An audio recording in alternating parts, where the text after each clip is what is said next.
If somebody says just an outright falsehood, do you say the word lie? Is that important to start putting in reporting or not? You know, it's a good...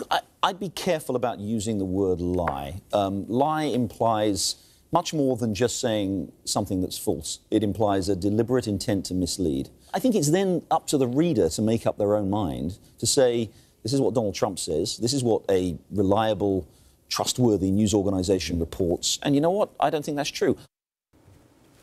Yeah. The first idea here of where we may be going. First, the media not supposed to take what Trump says literally. Remember, people have said that, including his own handlers. He means that symbolically, not literally. So don't trust the words of the most powerful man in the free world when it comes out of his mouth. Don't take them literally. Now this. Well, Dan Rather, he jumped all over it. He posted the following on Facebook, quote, "This deeply disturbing. It's not the proper role of journalists to meet lies, especially from someone of Mr. Trump's stature and power, by hiding behind semantics and euphemisms. Our role, the media, is to call it as we see it based on solid reporting. When something is in fact a demonstrable lie, it's our responsibility to say so." Now, that's not the only question involving Trump and the media. President-elect hasn't held a news conference since July, and his team is saying it'll revamp the way the White House actually deals with the media, and that could mean even less access, a whole lot less. All right, Andrew, just on when is a lie a lie? I've been saying for a while the curve that we are being told and some are willing to grade him on compared to every other president, Republican and Democrat alike, cannot be exaggerated. And now you see the Wall Street Journal, the preeminent financial paper in this country, saying, well, if he doesn't really mean it as a lie, it's not a lie. Since when? You know, I'm a little torn on this because I agree with you that Trump lies a lot. I've called him an inveterate liar on this program. Having said that, Gerald Baker's not wrong.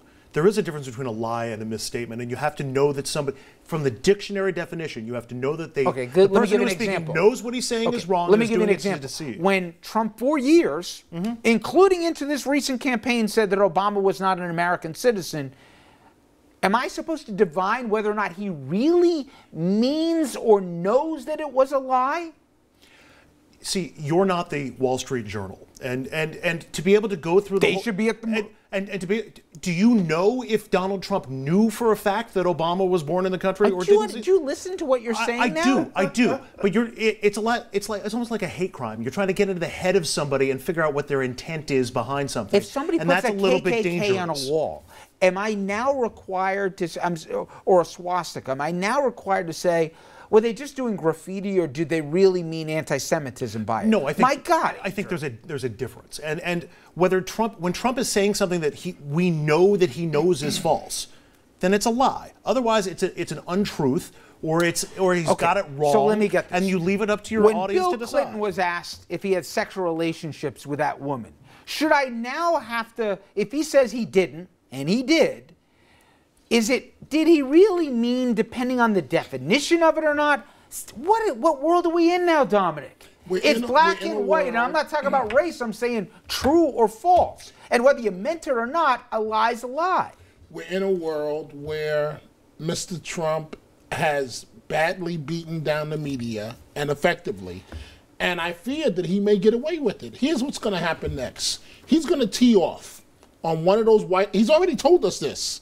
At one of his news conferences, somebody's going to ask a question that might be a little shaky, and he's going to tee off on that White House correspondent, which is going to send a message to all the rest of them. If you come at me, I'm coming right back at you. It's a chilling effect. It's disgusting. It violates all the First Amendment. Are we going to, I mean, I understand Andrew is right, and he's trying his best, but are we going to sit here with, no offense, Congressman, with these lying, phony politicians that lie all the time, and now we're gonna be responsible for proving your intent when we know you're a con man to begin with? Ridiculous. And by the way, I couldn't disagree with Dominic more, and we've had this back and forth. The Times, the Washington Post, and other of, let's say, the big 5 or 6 media have seen their profit margins go up since this election. There is nobody that's afraid of Donald Trump right now, that's working at the New York Times or the Post or anywhere else. This for them is manna from heaven. They will go after and there will be conflicts of interest. There will be scandals. I agree with the polls. There will be this, and they are going to try and make careers out of it, to sell books, to get TV shows and all the rest. We are at the beginning of something. They will not run away from this administration, my prediction.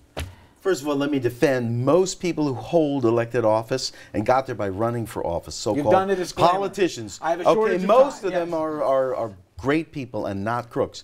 But let me tell you why Donald Trump is going to care about whether he's perceived as being a liar or someone careless with the facts.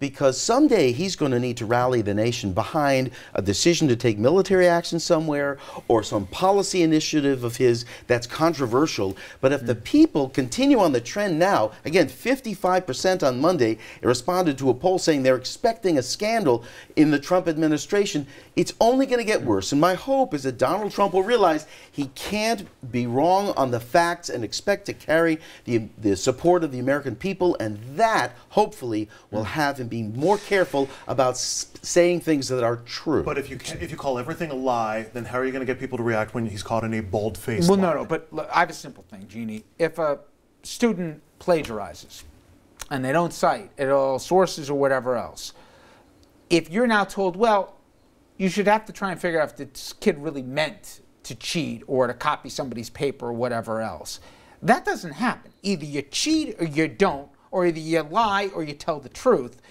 And you, by the way, you're not in third grade, you're the commander-in-chief. That the standard in which that we're going to apply to the most powerful position with nuclear launch codes, that's dangerous for the country, in my opinion. It's not just, well, he's a different guy.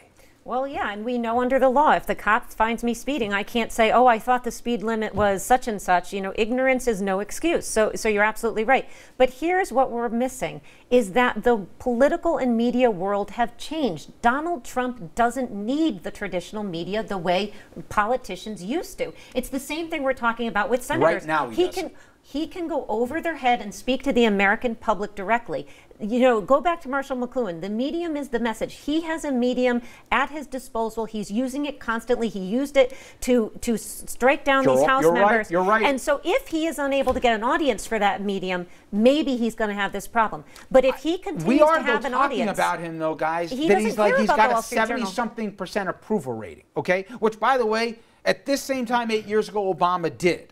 He's got a 50% approval rate, which is historically low for an incoming president. It's not like he's got Washington on a string right now, but we shall see. All right, coming up next, we will switch gears to pop culture. Mariah Carey's New Year's Eve nightmare, finger pointing continuing, people trying to figure out what exactly happened. We'll take a talk about the diva after this.